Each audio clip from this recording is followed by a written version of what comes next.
Un saludo cordial, estimados hermanos, nuevamente en nuestros estudios acerca de las solas de la Reforma. Hemos estado viendo sola Escritura, sola gracia, sola fide.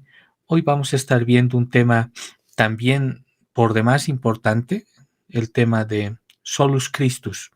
Que el Señor nos guíe. Antes de comenzar, oremos, apreciados hermanos. Bendito Padre, te damos gracias por los medios siempre que nos das, Señor, para que podamos seguir aprendiendo.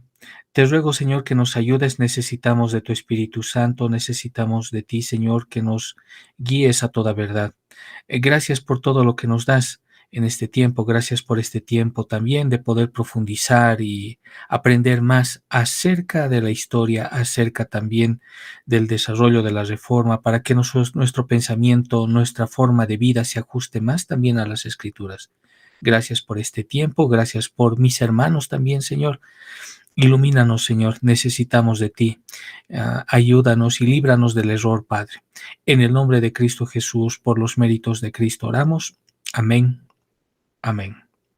Amén, hermanos. Entonces comencemos nuestro estudio acerca de Solus Christus. Es un tema bien importante, solo Cristo. Para empezar, veamos Hechos capítulo 20, versículo 28.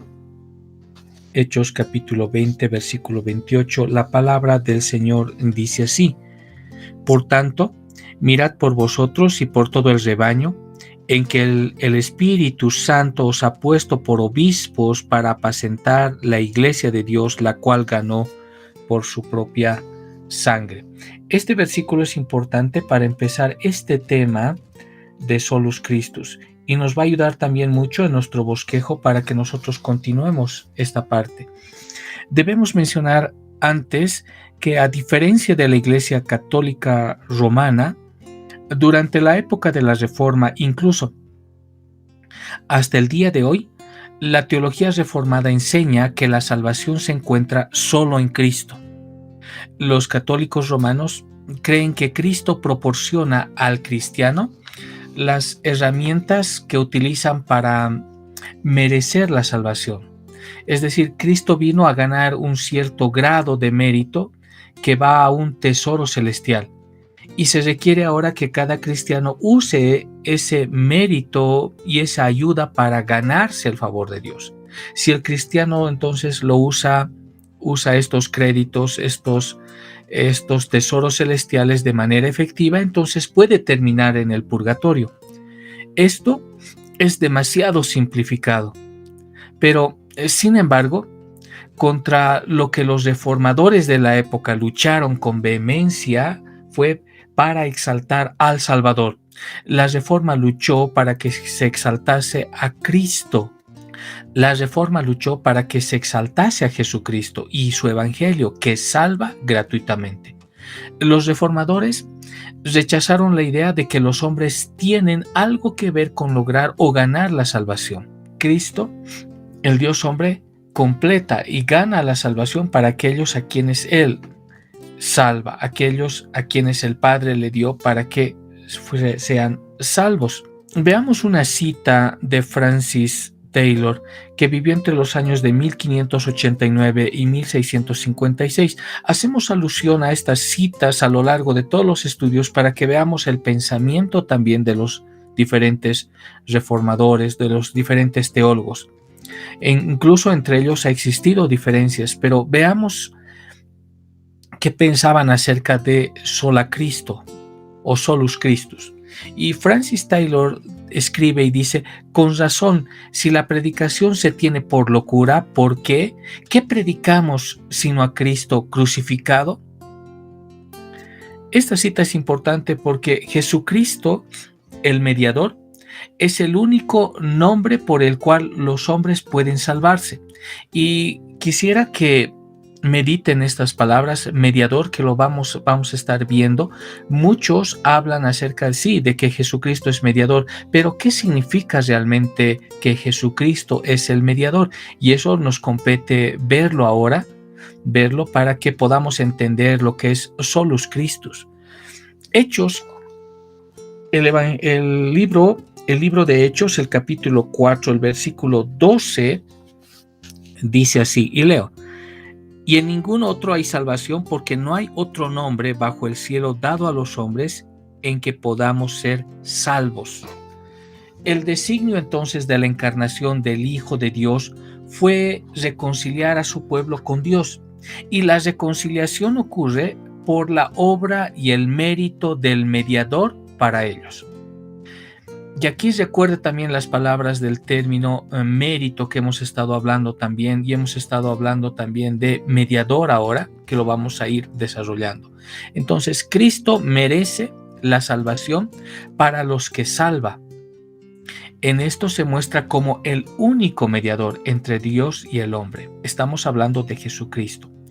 Y esta parte es importante porque en nuestra anterior sesión habíamos visto que la iglesia medieval romana jugaba un papel importante en la vida de todos. Roma no negó la necesidad de la muerte de Jesucristo.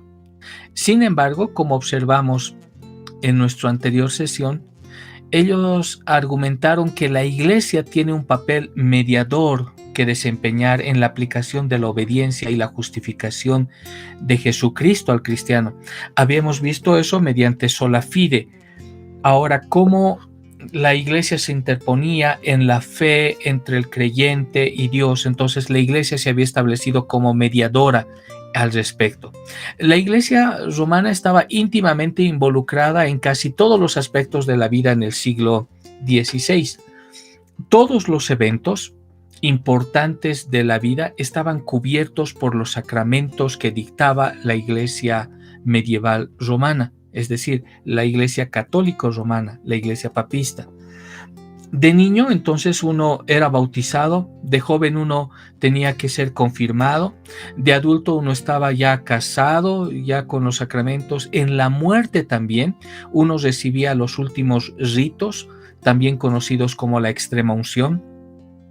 Además de estos sacramentos que marcaron eventos importantes de la vida también, el asistente promedio de la iglesia del siglo XVI participaba muy regularmente tanto de la confesión del pecado como la Eucaristía. Nos estamos refiriendo a la misa.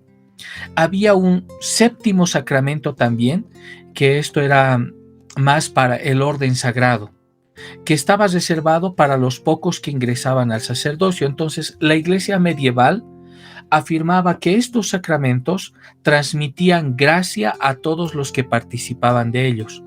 Entonces, desde el nacimiento, desde la cuna hasta la tumba, las personas dependían de la iglesia en su búsqueda de la salvación. Jesucristo pudo haber logrado la salvación para su pueblo en la cruz, pero fue solo entonces a través de la iglesia que esta gracia puede ser recibida. Y así entonces, en ese pensamiento, la iglesia católica romana medieval se interponía como mediadora entre los hombres y Dios. Entonces era un trabajo conjunto entre el hombre y Dios. Ese era el pensamiento. William Pink, que vivía entre los años de 1599 a 1629, escribe lo siguiente. Dice: es imposible ser justificado sin Cristo en cuanto a realizar cualquier cosa que merezca a Cristo. Para ser mediador entonces entre Dios y los hombres, Jesucristo debe ser Dios y Él debe ser hombre. Eso es lo que vamos a ver repetidamente en algunos textos. Pero noten aquí que la iglesia ahora católica romana en la época medieval y también ahora se considera mediadora entre Dios y los hombres. Pero para que alguien sea mediador entre Dios y los hombres, debe haber requisitos. Aquí debe ser Dios y debe ser hombre. Son los requisitos para que se catalogue a alguien como mediador. En tal sentido, entonces, no puede ser la iglesia romana la mediadora, tampoco puede ser el Papa, tampoco puede ser algún santo o algún ángel. Este mediador debe tener características, debe ser 100% hombre y 100% Dios. El mediador entre Dios y el hombre debe ser sin pecado, debe ser santo, inocente, sin mancha, apartado de los pecadores. y esto descalificaba a cualquier hombre que se levantaba como mediador hasta el día de hoy. Hebreos capítulo 7, verso 26 afirma eso. Y Cristo nos muestra las palabras también en Hebreos capítulo 4, que fue sin pecado. Entonces, estos requisitos son esenciales, de los cuales Cristo los cumplió todos. Era necesario entonces que Cristo fuera tanto Dios, 100% Dios, como hombre, 100% hombre, en dos naturalezas distintas, en una sola persona, para efectuar nuestra redención. Y de eso tenemos que hablar ahora acerca del mediador, para que tengamos una comprensión correcta a qué se refiere. La teología reformada afirma que las escrituras, la gracia y la fe enfatizan que la salvación es solo por Cristo, es decir, Cristo es el único Salvador, como lo hemos leído en Hechos capítulo 4, versículo 12. Benjamin Warfield escribe: es de su objeto, está hablando de Jesucristo, que la fe deriva su valor. El poder salvador de la fe reside, pues, no en sí mismo, sino en el Salvador Todopoderoso, en quien descansa. No es la fe en sí misma la que salva, sino la fe en Jesucristo.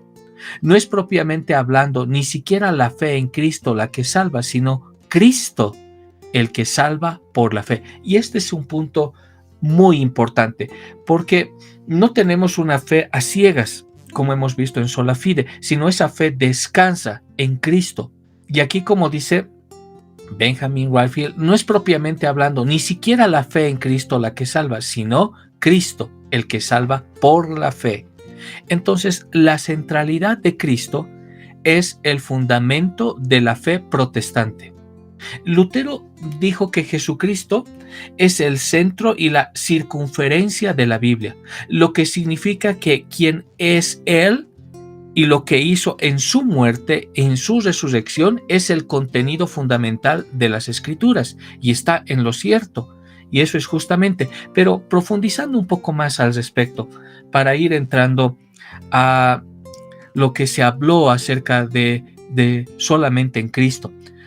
Las 77 tesis que Zwinglio escribió en 1523 enfatizan este punto y lo enfatizan con más fuerza que las 95 tesis de Lutero.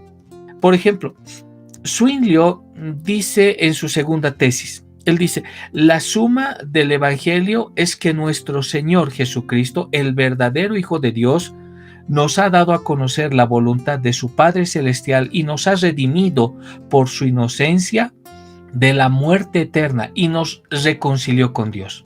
La tercera tesis de Zwinglio continúa y dice: por tanto, Cristo es el único camino a la salvación para todos los que fueron, son y serán salvos. Y en la cuarta tesis, Zwinglio también escribe y dice: cualquiera que busca o muestra otra puerta y erra, ¿sí?, es un asesino, dice, de almas y un ladrón. Entonces, vemos cómo las tesis de Zwinglio enfatizan con más fuerza este punto acerca de Cristo que las 95 tesis de Lutero. Pero sigamos un poco más. Zwinglio continúa diciendo que Cristo es la cabeza de todos los creyentes, que son su cuerpo, y son Él, el cuerpo, y sin Él, el cuerpo está muerto. Esa es la tesis número 7. Ahora, en la tesis número 19 también habla acerca de esto. Dice: Cristo es el único mediador entre Dios y nosotros. Cristo es nuestra justicia, dice, y lo menciona en su tesis número 22. Solo Dios perdona los pecados por Jesucristo nuestro Señor, solamente Él. Esto es la tesis número 50.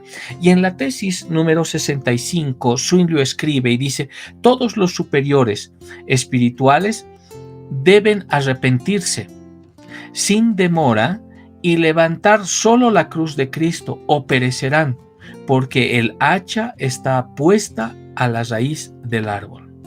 En las palabras de Zwinglio vemos que nuestros antepasados reformados proclamaron sin vergüenza la salvación solo por Cristo, solus Christus. Solo en Cristo está la vida y fuera de Él está la muerte, decían. La justicia entonces de Dios solo puede ser satisfecha a través de la obediencia de Cristo. Fuera de Cristo, Dios es un fuego eterno que todo lo consume. En Cristo, Él es un Padre misericordioso. Sin Cristo, no podemos hacer nada. En Él podemos hacer todas las cosas, lo que nos dice Juan capítulo 15, versículo 5. Leamos ese pasaje de Juan el capítulo 15, el versículo 5. La palabra del Señor dice así: Yo soy la vid, vosotros los pámpanos. El que permanece en mí y yo en él, éste lleva mucho fruto, porque sin mí nada podéis hacer. O el texto de Filipenses capítulo 4, versículo 13. Es también un versículo importante para nuestro estudio el día de hoy. Filipenses capítulo 4, versículo 13 dice así: todo lo puedo en Cristo que me fortalece. La justicia de Cristo no puede agotarse. Como dice Lutero, él dice, no podemos agotar a Cristo, la justicia eterna, con un sermón o pensamiento, porque aprender o apreciarlo es una lección eterna que no podremos terminar ni en esta ni en la otra vida. Entonces, solo Cristo es y puede traer la salvación.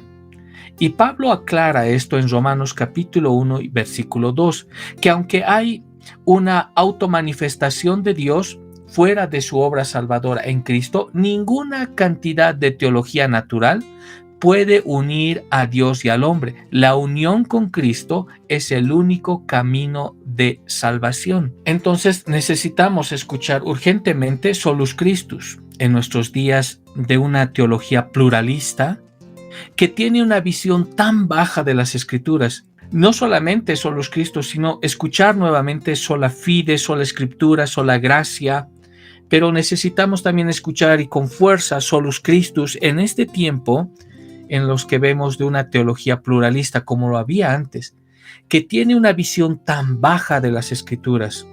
Como lo escribe Karl Braten, él escribe lo siguiente, dice: actualmente existe una fuerte tendencia tanto en la teología protestante como en la católica romana de cuestionar la confesión cristiana clásica de que Jesucristo es el único Salvador del mundo.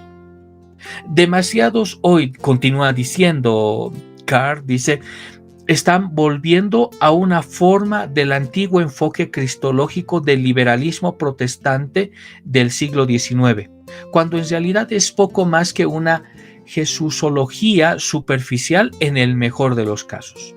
Un renacimiento de la imagen protestante liberal de Jesús como un ejemplo moral de la piedad de la clase media. El resultado final en nuestros días es, como ha dicho también Niebuhr, sobre el antiguo liberalismo teológico, dice: proclaman y adoran a un Dios sin ira, que trajo a los hombres sin pecado, a un reino sin juicio mediante la administración de un Cristo sin cruz. Y esto es importante porque si podríamos resumir cómo se muestra el Evangelio el día de hoy, tendríamos que referirnos a esta cita de Niebuhr. Él dice: un Dios sin ira. Es decir, hemos cambiado el mensaje. Entonces ya es un evangelio de puro amor, pero ocultamos la ira o no mostramos la ira o negamos la ira de Dios. Un Dios sin ira que trajo a los hombres sin pecado. Ahora el hombre no tiene pecado, el hombre está enfermo.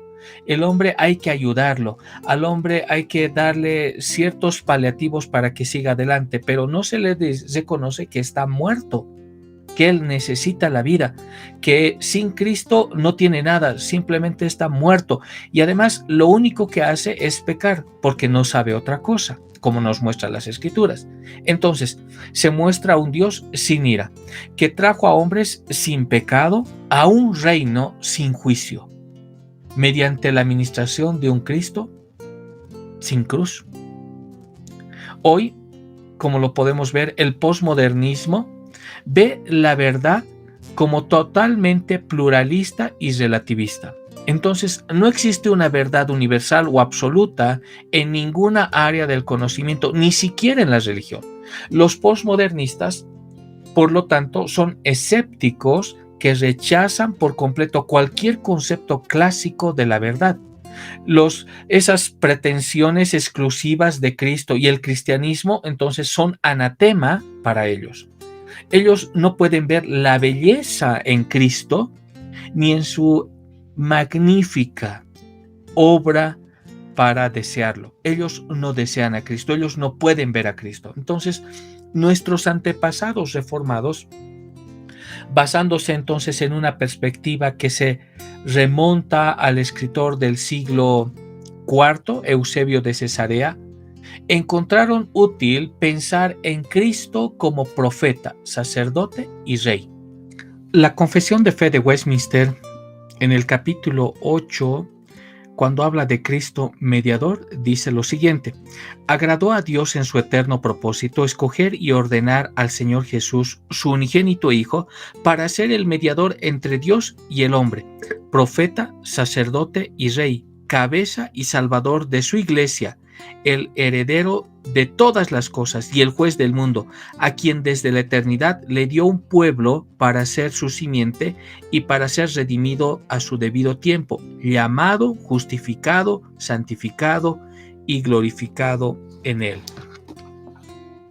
Antes de ver más de cerca lo que significa Cristo como profeta, como Cristo como sacerdote y Cristo como rey, veamos el término mediador, la palabra mediador en referencia a Cristo, para luego entrar a comprender lo que es Cristo como profeta, como sacerdote y como rey. Veamos ahora la parte de mediador,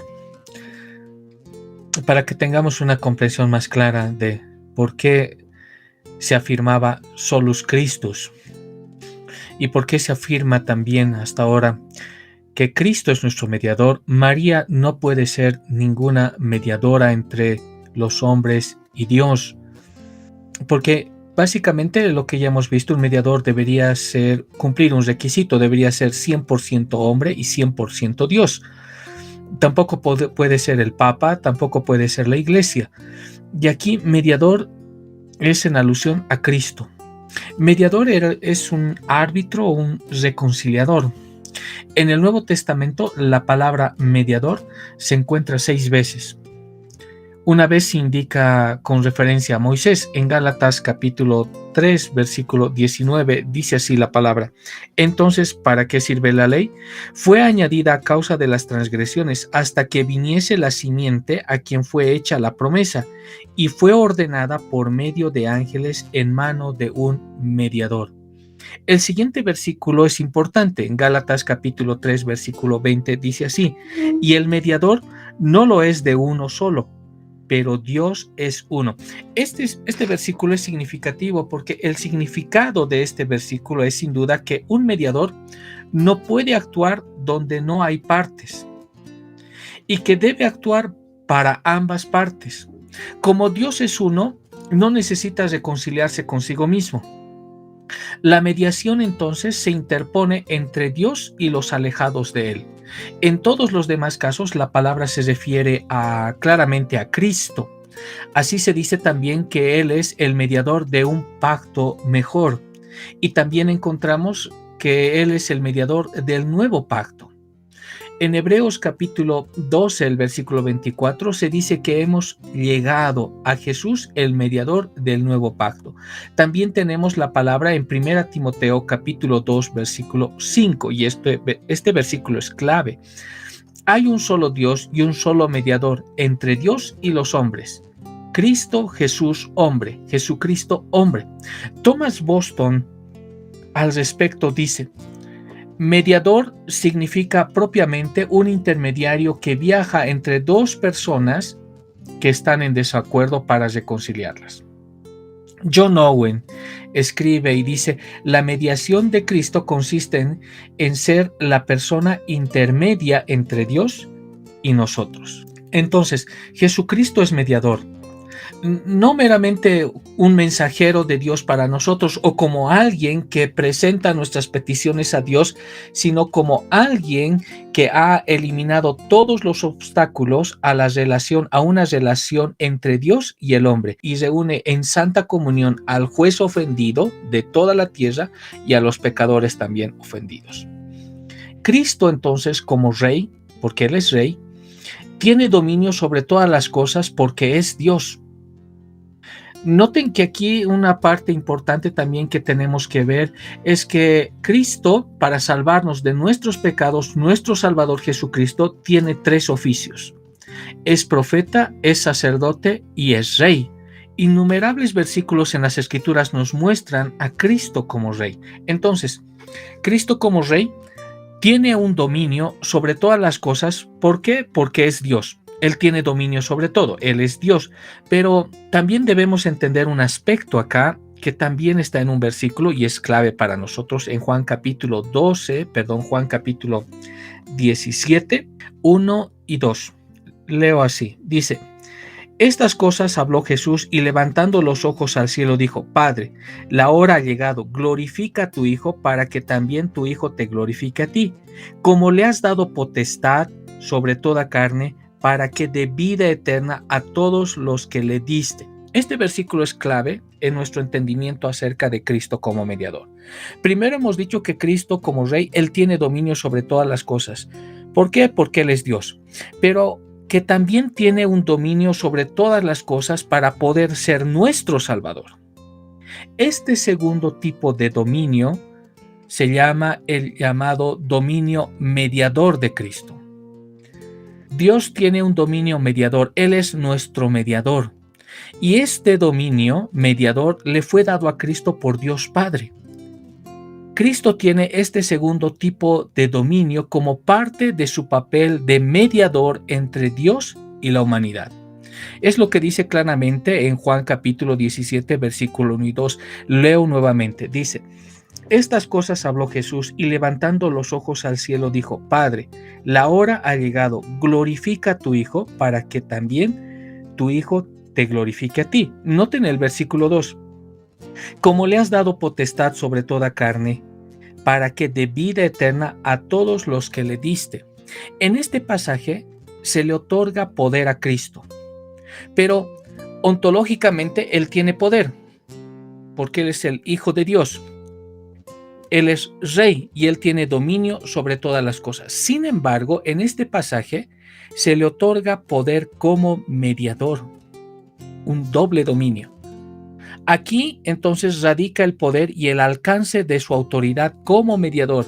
Entonces Cristo gobierna, pero no como el Hijo eterno de Dios, sino en su rol de mediador.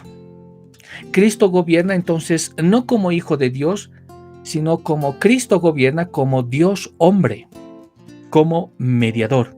Podemos ver aquí algunos pasajes también para entender esta parte. Juan capítulo 5, el versículo 22 al 27, o el Salmo. Podemos ver también un pasaje en las Escrituras, en el Antiguo Testamento, el Salmo capítulo 2. Veamos los versículos 6 al 12. Dice así: pero yo he puesto mi rey sobre Sión, mi santo monte. Yo publicaré el decreto. Jehová me ha dicho: mi hijo eres tú. Yo te engendré hoy. Pídeme y te daré por herencia las naciones y como posesión tuya los confines de la tierra. Los quebrantarás con vara de hierro, como vasija de alfarero los desmenuzarás. Ahora pues, oh reyes, sed prudentes, admitid amonestación, jueces de la tierra, servid a Jehová con temor y alegraos con temblor, honrad al Hijo, para que no se enoje y perezcáis en el camino, pues se inflama de pronto su ira. Bienaventurados todos los que en él confían. Sin duda está hablando del gobierno mediador de Cristo. Entonces, Cristo tiene doble dominio. Uno, porque ontológicamente tiene ese poder. Es Dios. Tiene un dominio sobre todas las cosas, pero también es conferido ahora por el Padre un segundo tipo de dominio llamado el dominio mediador de Cristo. Y es justamente, tiene que ver mucho cuando Cristo regrese nuevamente a juzgar a todos. Hebreos capítulo 1, versículo 1 al 3 también van a hablar de ese aspecto. O Apocalipsis capítulo 19, los versículos 15 al 16. Entonces, la doctrina de la mediación no es novedad. Esta doctrina acerca del dominio mediador de Cristo no es novedad, tiene una gran antigüedad. Por ejemplo, Job previó que el día que se manifestaría también, que se iba a manifestar el Redentor. De hecho, todos los profetas dieron testimonio de él, de Cristo. Incluso algunos paganos también tenían una ligera idea de la mediación. Nuestros primeros padres tuvieron ellos una deliciosa comunión con el Señor, hasta que nos dice las Escrituras, hasta que pecaron contra él. No conocemos nada entonces en la naturaleza de Dios o del hombre que impida su relación hasta que la iniquidad, el pecado, los había separado. Esas tiernas misericordias de Dios están ahora por encima de todas sus obras. Hermanos, Él se rebaja hasta el gusano más insignificante, y esto es maravilloso porque la condescendencia, esa condescendencia infinita, es una de las glorias de la naturaleza de nuestro Dios. La mediación entonces de Cristo presupone con justicia la pecaminosidad del hombre y su alejamiento de Dios. Y esto es importante entonces en nuestra comprensión. Donde no hay controversia, no hay lugar para la mediación. Si las personas ya están unidas, no necesitan reconciliación. Si Dios ama y aprueba el curso y el carácter del hombre, y si el hombre ama y aprueba todos los caminos de Dios, las perfecciones y el gobierno de Dios, entonces no hay nada que les impida deleitarse mutuamente. No hay entonces ninguna contienda entre ellos, nada que resolver. No hay lugar entonces para ninguna mediación. Como un escritor dijo, la necesidad de la mediación de Cristo surge de la existencia misma del pecado, el cual, siendo ahora contrario a la naturaleza y a la voluntad de Dios, hace que los que han cometido sean detestables a su desagrado. Entonces, un mediador es alguien que se interpone entre las partes que están en desacuerdo para reconciliarlas. Donde no hay desacuerdo, no puede haber mediación. El mediador no es mediador de uno, sino que Dios es uno. Gálatas, recuerden ese pasaje de Gálatas capítulo 3, versículo 20. Si no hay partes, no puede haber mediador. Un mediador entonces difiere también. Hay una gran diferencia entre mediador y abogado. Se dice de que Cristo también es nuestro abogado, pero estamos hablando ahora de Cristo como en su rol de mediador. Un mediador difiere de un abogado, porque el abogado, estrictamente hablando, mira el interés de uno solo, mientras que el mediador tiene en cuenta a ambas partes. Por eso Cristo es llamado el mediador del nuevo pacto, el mediador de un mejor pacto, el mediador del Nuevo Testamento. En el Antiguo Testamento un mediador es llamado también un diurno. Pero es justo y conveniente, tal vez necesario, que un mediador sea igual a ambas partes. Por eso aquí radica también toda esa comprensión de solo Cristo, solus Christus. ¿Por qué? Porque es justo y conveniente y es necesario que un mediador sea igual a ambas partes. Por eso Cristo ahora es llamado, en una comprensión mucho más profunda, Cristo es llamado nuestro mediador, solus Christus. Cuando hay partes enteramente enemistadas, otro igual y amigo también de ambos puede interponerse y ofrecer sus amables oficios y hacer todo lo que se pueda honradamente para reconciliar a los contendientes. Ahora, Jesucristo tiene esa aptitud para su obra. Por eso Jesucristo es llamado mediador, porque Él es apto para esta obra. Puede poner su mano tanto sobre Dios como sobre los pecadores. Él conoce la voluntad de Dios y los derechos de Dios. Y también conoce los pecados del hombre y los deseos del hombre. No va a traicionar a ninguna de las dos partes. No es un robo entonces para él reclamar la igualdad con Dios. Veamos un pasaje aquí en Filipenses capítulo 2, veamos el versículo 6. Dice así la palabra del Señor, el cual, siendo en forma de Dios, no estimó al ser igual a Dios como cosa que aferrarse. Por su divinidad entonces, Cristo es igual a Dios, era igual a Dios. Por su humanidad, era igual al hombre. Era tan amigo de Dios que estaba dispuesto a morir por la gloria de la justicia divina, y era tan amigo del hombre que estaba dispuesto a dar su vida por la redención humana.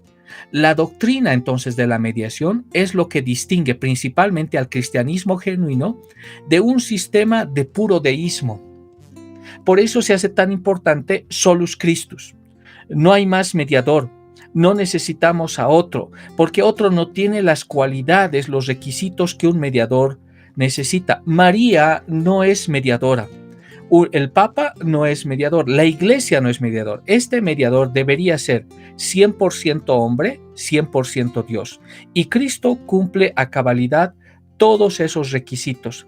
Él gobierna el mundo no como el Hijo de Dios, y no estamos diciendo que Él no es Hijo de Dios, sino que Él gobierna el mundo en su rol de mediador, porque Él va a venir a juzgar como Dios hombre.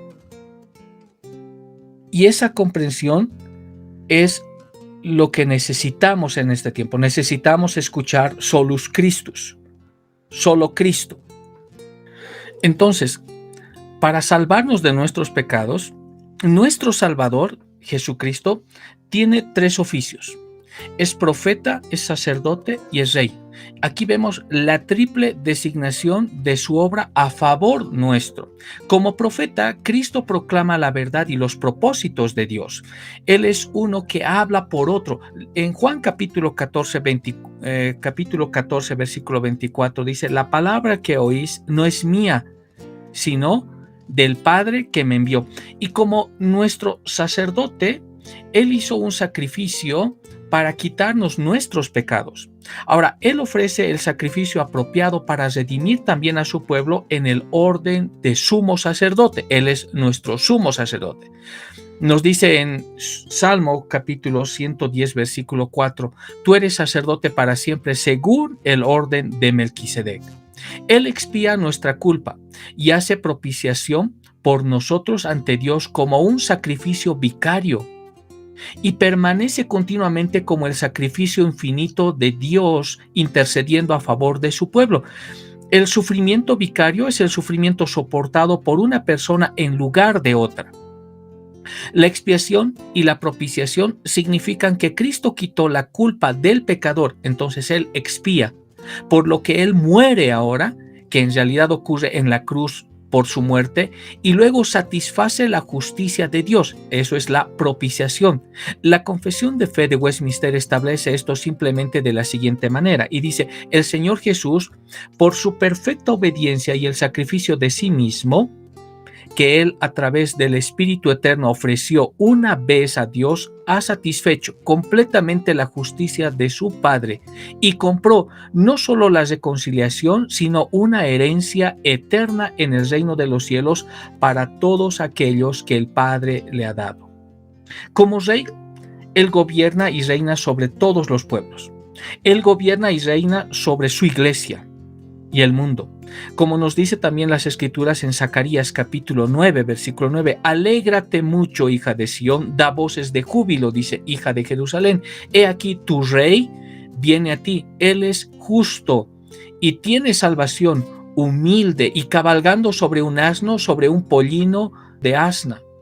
Y lo que vemos también en Apocalipsis capítulo 17, versículo 14. Y estos pelearán, dice, contra el Cordero, y el Cordero los vencerá, porque Él es Señor de señores y Rey de reyes, y los que están con Él son llamados, escogidos y fieles. Ahora tenemos una comprensión mucho más clara acerca del rol que tiene Cristo. Él, como nuestro Salvador, entonces para salvarnos de nuestros pecados, nuestro Salvador Jesucristo ahora tiene esos tres oficios. Es profeta, es sacerdote y es rey. Y tiene ese dominio mediador que le ha sido conferido por el Padre. Pero Cristo es el puente entre un Dios santo y un pueblo pecador. Jesucristo es el mediador, porque nos salva de la tierra del pecado y nos hace cruzar el puente para vivir con Dios. Así que podemos llamar a Jesús nuestro Salvador, podemos llamar a Jesús nuestro mediador, que significa esencialmente lo mismo. Como todo rey, Jesús el mediador ahora gobierna sobre un pueblo y un lugar. Llamamos entonces al pueblo y al lugar sobre lo que él gobierna su dominio. Jesús gobierna sobre todo el universo y sobre todas las personas. Su dominio, el dominio de Cristo, es ilimitado. Aunque Jesús gobierna sobre todas las cosas porque es el Hijo de Dios, entonces Dios el Padre, por lo que hemos visto, le dio a Jesús el dominio sobre todas las cosas para que pudiera hacer su trabajo como nuestro mediador y nuestro Salvador. Este dominio que Jesús recibió de Dios se llama entonces su dominio mediador, o como también se habla en la Reforma, el reinado mediatorial de Cristo. A este dominio mediador, del que habló también el profeta Isaías, cuando relató el nacimiento de Cristo, diciendo el gobierno. Veamos, Isaías, si me acompaña, veamos este pasaje también que nos habla del gobierno de Cristo. Vámonos al Antiguo Testamento, en el libro de Isaías, veamos el capítulo 9, el versículo 6. La palabra del Señor dice así: porque un niño nos es nacido, hijo nos es dado, y el principado sobre su hombro, y se llamará su nombre admirable, consejero, Dios fuerte, Padre eterno, príncipe de paz. Lo dilatado de su imperio y la paz no tendrán límite sobre el trono de David y sobre su reino, disponiéndolo y confirmándolo en juicio y en justicia desde ahora y para siempre. El celo de Jehová de los ejércitos hará esto. Qué maravilloso, qué lindo pasaje. Entonces, para que Cristo sea calificado entonces como nuestro Salvador, debe ser un rey. Y la Biblia declara esta necesidad también en 1 Corintios. Ahora miren, 1 Corintios, vayámonos a 1 Corintios, pero vamos a ver el capítulo 15, el versículo 25. Ahora con todo ese contexto, con mayor claridad ahora este versículo. Porque es preciso, dice, que Él reine hasta que haya puesto a todos sus enemigos debajo de sus pies. En el tiempo de Lutero, entonces, la Iglesia Católica Romana estaba enseñando que la salvación es en Cristo Jesús, pero lo que aún no acababa de afirmar es que la salvación es solamente en Cristo Jesús. Y esto es lo que vamos a ver. Mencionaremos esto porque el punto número 95 del Catecismo Católico enseña que la tradición, la escritura y el magisterio de la Iglesia contribuyen eficazmente a la salvación de las almas. Entonces la Iglesia Católica Romana se había constituido ya como una mediadora entre Dios y los hombres. Por otro lado, la Iglesia también de Roma le asignaba a María un rol que la palabra nunca le concede. Y de acuerdo al Papa León XIII en su Magna Dei Matris, él dice: nada de esto o nada de ese inmenso tesoro de todas las gracias que el Señor trajo a nosotros es dado a nosotros que no sea a través de María, de manera que de la misma manera que nadie puede venir al Padre de lo alto excepto a través del Hijo, casi de la misma manera nadie puede venir a Cristo excepto a través de su madre. Entonces los reformadores tuvieron que luchar contra ese trasfondo religioso, donde la Iglesia medieval católico-romana se había constituido entonces como mediadora entre Dios y los hombres, y no solamente eso, sino que había asignado a María un rol que la Biblia no le concede. Dado el material que hemos cubierto en las diferentes sesiones, en las anteriores sesiones acerca de Solus Christus, sola fide, sola gracia, no sorprende entonces notar que los reformadores discreparon con esta comprensión de cómo se transmitía la salvación. La Iglesia no era la mediadora, María no es la mediadora entre Dios y su pueblo. Entonces fue en respuesta a esta comprensión que se desarrolló el grito de Solus Christus. En lugar entonces del trabajo conjunto del hombre y Dios, los reformadores afirmaron que era un trabajo exclusivo de aquel que es Dios y hombre. Estamos hablando de nuestro mediador. Y Martín Lutero se dio cuenta de que la Iglesia Católica Romana estaba tratando de robarle el poder a la cruz, En un esfuerzo entonces por combatir este error, Lutero se esforzó por hacer explícito que Jesús tomó nuestro castigo por nosotros. Argumentó también que la cruz era tanto penal como de naturaleza sustitutiva, y al hacerlo, Lutero afirmó que Dios estaba satisfecho con este sacrificio, como le explica Lutero. Y Lutero escribe, dice: ya que todos nosotros, nacidos en pecado y enemigos de Dios, no hemos ganado sino la ira eterna y el infierno, de modo que todo lo que somos y podemos hacer está condenado, y no hay ayuda ni siquiera ni manera de salir de este apuro. Por lo tanto, otro hombre tuvo que ocupar nuestro lugar, es decir, Jesucristo, Dios y hombre, y tuvo que dar satisfacción y pago por el pecado a través de sufrimiento y su muerte. Esto entonces es solus Christus. Nosotros, en nuestro estado pecaminoso, no podemos salvarnos a nosotros mismos. No podemos tomar una decisión para salvarnos. Ni siquiera un hombre puede orar por otro hombre para salvarlo, porque no es por voluntad de hombre, como nos dice también en las Escrituras. Ni siquiera es por consanguinidad, ni siquiera es por una decisión o un esfuerzo del hombre. No podemos salvarnos a nosotros mismos, y por lo tanto otro debe pagar el precio del pecado en nuestro nombre. La prominencia entonces de este pensamiento, vemos que la escritura y la enseñanza también de Lutero se resume en su afirmación de que la teología cristiana, dice Lutero, es una teología de la cruz. Sin la obra entonces sustitutiva de Jesucristo a nuestro favor, no habría cristianismo.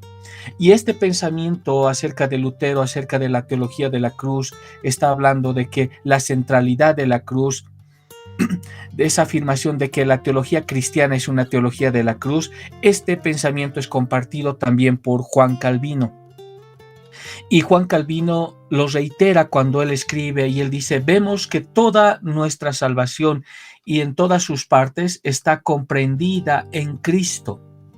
Y este pensamiento de Juan Calvino se desarrolla en uno de los párrafos, si pudiéramos llamar así, más impactantes que haya escrito Juan Calvino. Él escribió lo siguiente, él dice: si buscamos la salvación, el mismo nombre de Jesús nos enseña que es de Él, como nos dice 1 Corintios 1:30. Si buscamos otros dones del Espíritu, se encontrarán en su unción. Si buscamos la fuerza, está en su dominio; si pureza, en su concepción; si la mansedumbre, aparece en su nacimiento, porque por su nacimiento fue hecho semejante a nosotros en todo. Hebreos capítulo 2, versículo 17. Para que aprendiera a sentir nuestro dolor.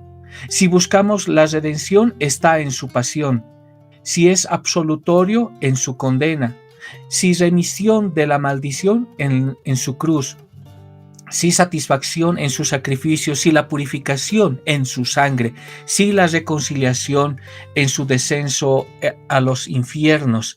Si mortificación de la carne, en su sepulcro. Si novedad de vida, en su resurrección. Si la inmortalidad, en la misma su herencia del reino de los cielos, en su entrada del cielo. Si protección, si seguridad, si provisión abundante de todas las bendiciones de su reino, si espera tranquila del juicio, en el poder que le ha sido dado para juzgar. En una palabra, ya que en él abunda una rica reserva de toda clase de bienes, bebamos hasta saciarnos de esta fuente y de ninguna otra. En este párrafo que escribe Juan Calvino, él proclama entonces inequívocamente solus Christus. La teología cristiana entonces debe ser una teología de la cruz, porque solo en y a través de la obra sustitutiva de Jesús en la cruz podemos disfrutar entonces de la plenitud de la salvación. Esto es exactamente lo que Calvino articula de manera tan impactante y poderosa. Como ya hemos observado, entonces, la Iglesia Católica Romana medieval del siglo XVI enseñó que las bendiciones de la salvación ganadas por Jesús solamente se pueden aplicar a través de los sacramentos. Por esta razón, entonces, Calvino desafió directamente esta falsa enseñanza, y Calvino afirmó con su audacia también que le caracterizaba a Juan Calvino, él dijo: cuanto más detestable es la fabricación de aquellos que, no contentos con el sacerdocio de Cristo, se han atrevido a sacrificarlo de nuevo. Es la práctica entonces de la misa a lo que Calvino se dirige particularmente aquí. No estuvo de acuerdo con esa enseñanza de que Cristo es sacrificado cada vez que se consume o se come o se bebe el pan y el vino. Además, le preocupaba que muchos creyeran que solo adheriéndose a ese sacramento, además de los demás que había impuesto también la Iglesia católica romana, se podía recibir la bendición de la salvación conquistada por Cristo. La preocupación sin duda de Calvino por las enseñanzas de la Iglesia católica romana sobre la misa fue expresada en una fecha anterior por el reformador también de Zúrich. Estamos hablando de Zwinglio, y Zwinglio afirmó que Cristo se sacrificó una sola vez. Es para la eternidad un sacrificio cierto y válido por los pecados de todos los fieles, de donde se sigue entonces que la misa no es ningún sacrificio. Y eso es lo que escribió Zwinglio. Entonces, esto es solus Christus. Ninguna persona o sacramento puede proporcionar a la humanidad la salvación excepto Cristo. Él solo es nuestro sustituto, no hay más sustitutos, solo Él puede llevar nuestro castigo, como también lo explica Zwinglio. Y Zwinglio dice: sabemos por el Antiguo y Nuevo Testamento de Dios que nuestro único consolador, nuestro único redentor, salvador y mediador con Dios es Jesucristo, en quien y solo por quien podemos obtener gracia, ayuda, salvación, y además de ningún otro ser en el cielo o en la tierra. Los reformadores entonces dejaron muy en claro que no veían un papel mediador para la Iglesia con respecto a recibir las bendiciones de la salvación. Más bien, es solo a través de Cristo, solus Christus, que el creyente ahora recibe estas bendiciones. Ya hemos visto cómo Juan Calvino había explicado de forma en que tanto la persona como la obra de Jesucristo transmiten toda la bendición espiritual al creyente. En todo esto vemos que los reformadores se preocuparon por defender tanto la persona como la obra de Jesucristo. Sin embargo, debemos tener cuidado de no leer las controversias actuales en la historia. Aunque los reformadores hicieron fuertes declaraciones sobre la persona y obra de Jesucristo, es importante notar que la Iglesia Católica Romana no necesariamente se opuso a todas sus afirmaciones. Por ejemplo, tanto Roma como los reformadores coincidieron en la identidad única de Jesús como Dios encarnado. Desde el periodo de los primeros padres de la Iglesia hasta la Reforma, la Iglesia habló en gran medida con una sola voz sobre el tema de la persona de Jesucristo. Él era la segunda persona de la Trinidad, y el asunto era ahora la suficiencia de la obra de Cristo. Y en este punto debemos notar los escritos de Edwin Ewart. Y Edwin Ewart resume esa creciente brecha entre Roma y los reformadores. Y él escribe, dice: fue en este punto de la muerte de Cristo entonces que la división entre Roma y los reformadores fue más marcada. Aunque aparentemente confesaba la perfección del sacrificio de Cristo, Roma aún mantenía las diversas satisfacciones que los creyentes deberían hacer, como la penitencia. Y esto comprometía entonces tanto la persona como la obra única de Cristo. Aquí, en lo que escribe Edwin Ewart, observa de forma muy perspicaz una implicación del punto de vista de Roma. Si la obra de Cristo no es suficiente, entonces la persona de Cristo ya no es única. Si la obra de Cristo no es suficiente, tampoco lo es su persona. Los reformadores, por otro lado, insistieron en que la muerte de Cristo satisfizo todas las demandas de la ley de Dios contra nosotros. Y cuando se apropia a través de la fe, los creyentes entonces reciben una nueva posición ante los ojos de Dios. Esto se ilustra mejor en la posición de la Reforma, en la práctica de la misa. Entonces ya notamos esto anteriormente, cómo Juan Calvino, como Zwinglio hablaron acerca de esta posición. La Iglesia Católica Romana entendió entonces que el creyente podía recibir todas las bendiciones de la salvación ganadas por Jesús en la cruz a través de la observación de los sacramentos, particularmente de la misa. Se creía entonces que cada celebración de la misa era un nuevo sacrificio, y de esta manera tanto la obra de Cristo, que se argumentó que debía repetirse, como la persona de Cristo, en la que un sacerdote humano ofrece la aplicación de las bendiciones de la salvación, estaba bajo ataque. Y Terry Johnson señala lo siguiente, él dice: la comunión es una cena, decían los reformadores, no un sacrificio. Se sirve en la mesa del Señor, no en un altar. Su sacrificio fue una vez por todas, y cualquier cosa que debilite nuestro sentido de su finalidad les roba su gloria. El sacrificio de Cristo fue un evento propiciatorio que satisface la justicia y la paga de la ira. Con su muerte quedó satisfecha la justicia de Dios. Entonces el meollo del asunto aquí es la satisfacción tanto en la persona como en la obra de Jesucristo. Y no hay espacio aquí para la cooperación humana. No hay otro medio de apropiarse de las bendiciones de la salvación, más bien es solus Christus. Y esto es un punto también importante para nuestra comprensión acerca de solus Christus. El Padre, Dios Padre, demandó la sangre. Sin sangre no hay remisión de pecados. Pero Él no demandó la sangre de María, Él no demandó la sangre de un apóstol, Él no demandó la sangre de ningún otro hombre excepto de Cristo. Por eso decimos que es solo Cristo. Él demandó la sangre de su Hijo. Por eso solamente Cristo salva. No puede salvar y no puede ser mediador ninguna otra persona excepto Cristo, porque Cristo cumple todos los requisitos que el Padre había demandado para la salvación. Y es en Cristo, en la persona de Cristo, que tenemos la salvación. Él gana para sus hijos. Y eso es también lo que se proclamaba hasta el día de hoy. Hasta el día de hoy también se proclama y se levanta ese grito de reforma: solus Christus, solamente en Él. Solus Christus entonces es anunciado. John Armstrong afirmó que el centro de toda la escritura, en el centro de toda la escritura, los reformadores vieron a una sola persona, y vieron a una sola persona, el Dios hombre, Cristo Jesús. Entonces el grito de la reforma de Solus Christus sigue siendo importante para nosotros en el día de hoy.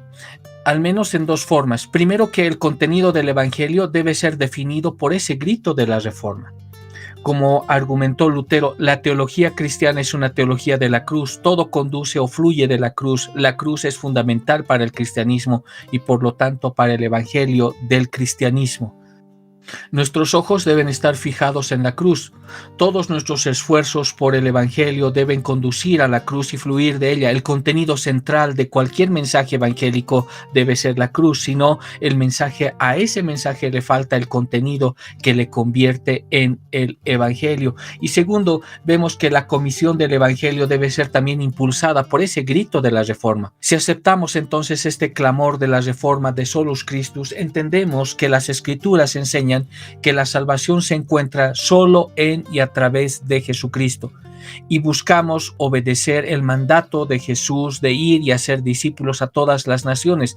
Y esto se deduce de que debemos entonces comprometernos. Debe haber un compromiso en evangelización y debe haber un compromiso en la misión. Si no hay otra forma, si no hay otra manera en que la gente se salve del pecado, y si no hay otro camino para ganar la vida eterna, si no hay otra forma de escapar, si no hay otra forma de escapar de la ira de Dios, entonces la única opción que queda es proclamar la salvación de solo en Cristo, solo Cristo.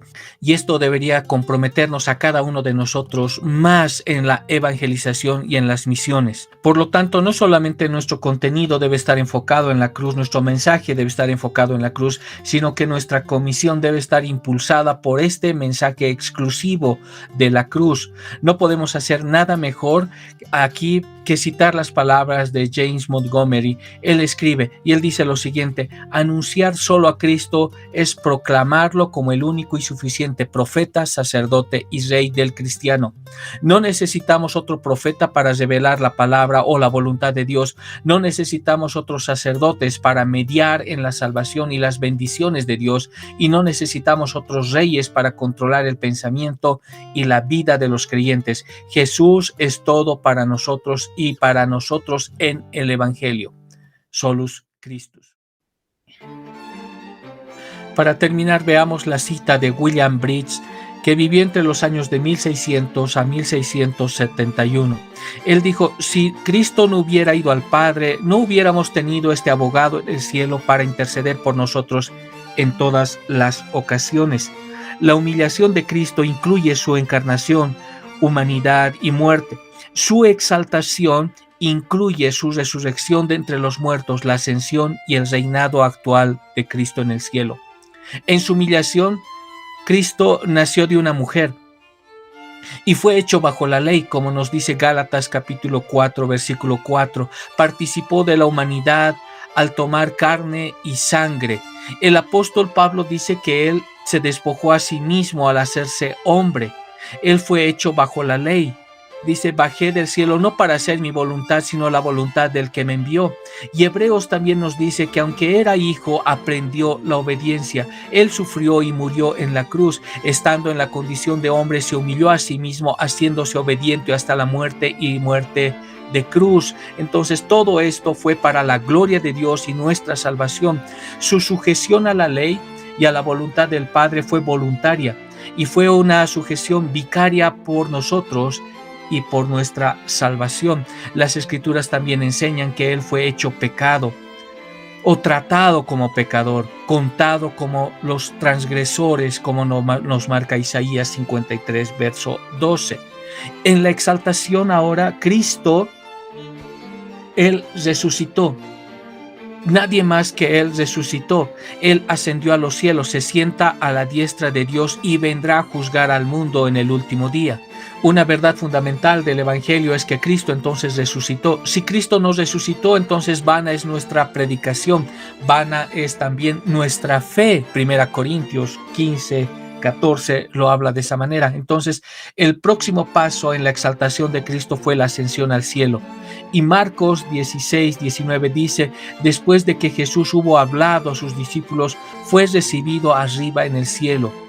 Después de sus últimas palabras a los discípulos en Hechos capítulo 1, versículo 9 al 11, las Escrituras registran que hablando Él estas cosas, viéndolos ellos, fue alzado y una nube lo ocultó de sus ojos. Y mientras miraban fijamente hacia el cielo, mientras Él estaba subiendo, aquí dice: dos hombres que estaban junto a ellos con vestiduras blancas, el cual también decían: varones Galileos, ¿por qué estáis mirando al cielo?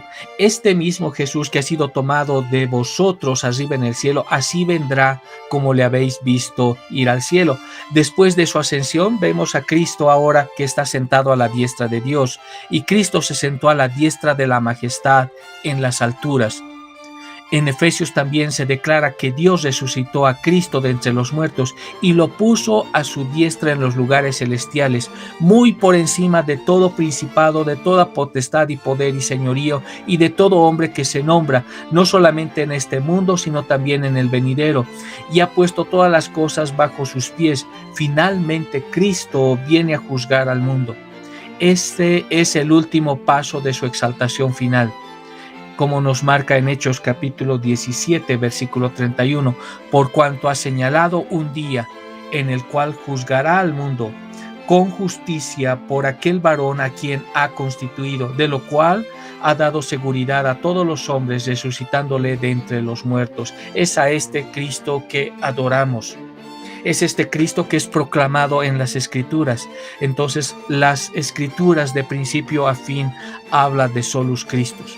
Solo de Él es la salvación. No tenemos otro mediador, no tenemos otro intercesor, no tenemos otro abogado que no sea solamente Cristo. De Él, por Él y para Él fueron hechas todas las cosas. Hasta aquí vamos a terminar entonces con nuestro estudio de Solus Christus. Nuestra próxima sesión tiene que ver ahora, resumiendo, y vamos a ver todas las solas de la Reforma, incluyendo el último punto de Soli Deo Gloria, para tener una comprensión entonces más clara, más bíblica, más apegada a Cristo, para que nosotros podamos también replicar esto a nuestras vidas y a nuestras iglesias. Que el Señor les bendiga grandemente.